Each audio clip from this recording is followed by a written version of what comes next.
Hello friends, welcome back to my channel Shravani vlogs. అందరూ ఎలా ఉన్నారు? బాగుండాలని కోరుకుంటున్నాను. సో ఈరోజు మీకు మా అరటి చెట్టు చూపించబోతున్నాను. సో దీని బ్యాక్ స్టోరీ చెప్పాలంటే ఫస్ట్ నేను 2024లో కొన్నాను అనమాట, గుంటూరు గార్డెన్ మీట్లో. సో అప్పుడు తెచ్చి వేసేటప్పటికి చాలా లీవ్స్ అనేవి లేవు, చూసారా సెకండ్ పిక్. అయినా వేసాను. తర్వాత 1 వీక్‌కి కొత్త లీవ్స్ వచ్చినాయి. సో అట్లా వస్తూ ఉన్నాయన్నమాట. కొన్ని రోజులకి ఏమైందంటే వచ్చి చూసేటప్పటికి ఆకులు లేవు, చాలా కిందకెళ్ళిపోయింది. సెకండ్ పిక్‌లో చూపించాను కదా, జస్ట్ స్టెమ్. సో అది ఇంకా జస్ట్ కిందకెళ్ళిపోయింది. సో ఇక్కడ ఉంటే బతకవు అని ఇంక ఇంటి దగ్గర వేసామన్నమాట. ఇంటి దగ్గర అయితే మనం ఉంటాము, పొలంలో ఎవరు ఉండరు కదా.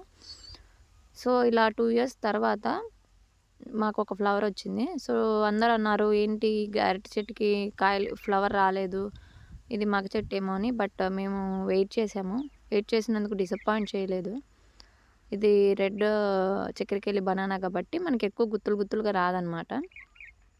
సో అలా 1, 2, 3 ఒక 5, 6 మాత్రమే వస్తాయి. Thank you for watching.